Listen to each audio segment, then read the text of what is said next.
let's talk about something that is a franchise, the Lord of the Rings franchise. Oh no. Paul, I wanted you on this show because I saw your Rings of Power review of the first few episodes, and you were resigned.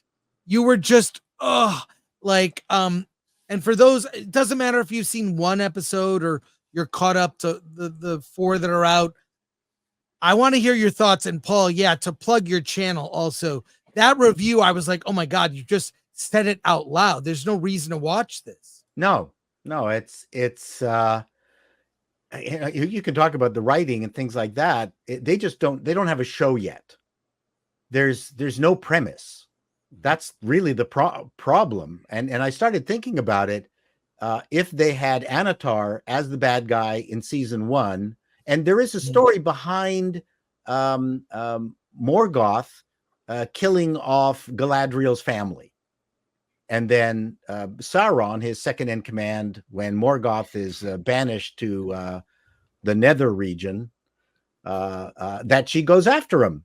And it's just not clear in even the first season that this is happening. And they just made up a whole bunch of little things for people to do, but at no time is there any real story. There's no D-Day that everybody is now assembling ranks and trying to convince beaten armies to resurrect their broken kings and people, and then other armies that is, no, I'm not going to join because we lost most of our people. Like there's that. I mean, I'm describing Lord of the Rings, but there's really absolute. It's just a series of vignettes. What about Isildur's love interest? Yeah. Aren't you shipping him in the wildling? Oh my God, I got into trouble with saying that Isildur's love interest has got the charisma of a stamp collection and the body of an ironing board. And holy generous. Fuck, have I gotten like, you sexist pig. What is this, 40 years ago? And no, if it was 40 years ago, we'd think that person is a man. Yeah. and my comment was basically around the fact that we are all collectively tired of hiring unsexy women or hiring sexy women and desexing them or making them dress like men. Like we're just all tired of it. Like Chris, you love your AI vignettes, right? One of the fun things, they're amusing for sure. Amusing. And one of the cool things about it are hot and busty those women are in all those vignettes, right? In every single one. In every single one. And you're welcome. Get that right. So, and the thing is, I mean, we are collectively tired of all these franchises desexing women.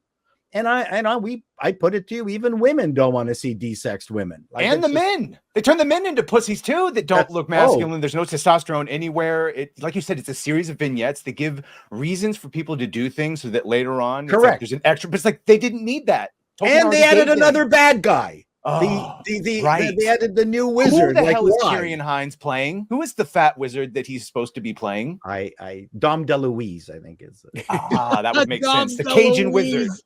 And look at again, I'm looking at this like a cheesy, terrible network executive, and I'll repeat this again. Back in the 90s, I was dragged into my boss's office. I saw he showed a bunch of tapes of female actresses, and I don't know if I can say this here, but he said, "Okay, which one is the most fuckable?" Okay. That was the type. Then he brought the secretaries and the women in the office in and showed a bunch of audition tapes of men. And then he went, "Okay, which one's the most fuckable?" And the girls and the women would say this guy, and the guys would say this girl. And then you go, "Okay, let's take a look at their audition tapes," and blah, blah, blah. And so that's how stuff was done. It was really simple. People want to see attractive individuals. It's like, it's just so outrageously dumb how complex they've made this. And then they like Madam Savvy said, where are the titties? Yeah, where are the titties? Booba. Bring back the booba. Well, Paul, I like your scale. I guess what you're saying is the Rings of Power is not fuckable. Correct. And that's no one. No one is. Isildur is a panty waist. Like, you know what? I mean, if he came out, dated my daughter, I'd say, fuck off, go home. The one hot chick left, and then they mention her being killed off in a line. Yes. What are we going to do? And so I have a problem where none of the characters are interesting. Like there's just simple rules in TV. You are inviting your friends into your living room. Do you want to join them? Do you want them in your living room? It's one of the reasons why people talk about, Murphy Brown, the lead actress, I can't remember her name. Candace Bergman. Is a terrible actress, but she's good on TV. Like, because you don't mind her in your living room doing her stupid shtick. I don't want him in my neighborhood. You want her or don't? I don't want them in my neighborhood, let alone. Oh my God. Yes. I mean, that would set the pro-Palestinian protesters after them. I mean, like it's I guess for me, the thing I can't wrap my mind around is it's so simple. Galadriel was seduced by the Lord of Darkness, right? Why are they still letting her do things? Yes. Right? Like, here's a ring. On a very simple level, why are they still letting her do things after she was seduced by the Lord of Darkness? I have no idea. Like, yeah.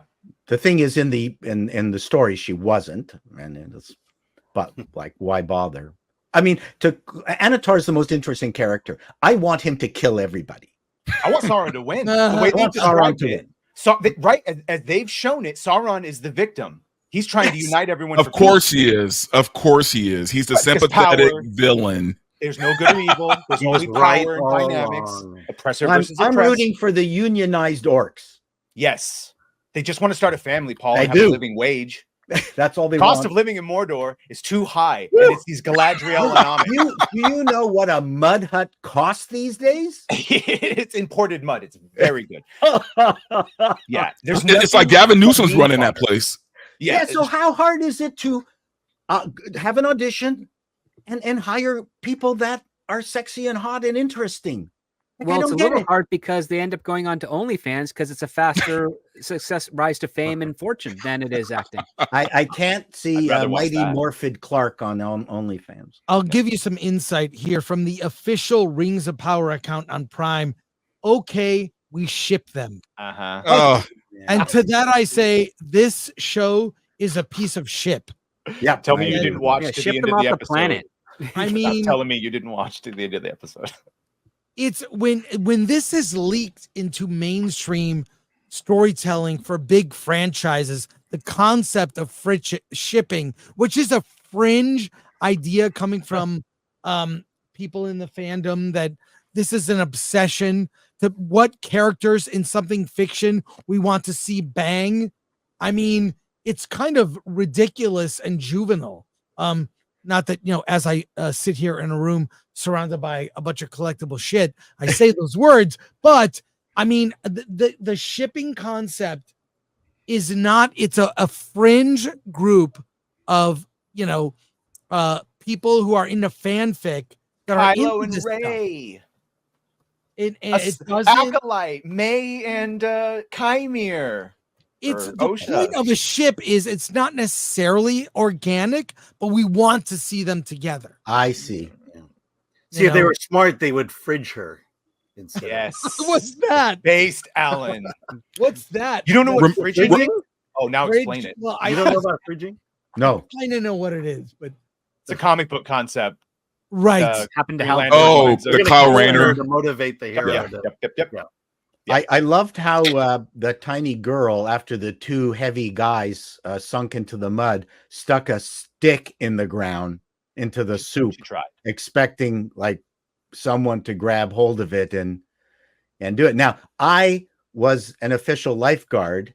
What you do is lie on the ground at a 45-degree angle, roll up a towel, and throw it into the water. That's how you do proper. That's how you properly deal with someone who's drowning. She didn't even follow the rules. Remind me again how much this show costs. Too much.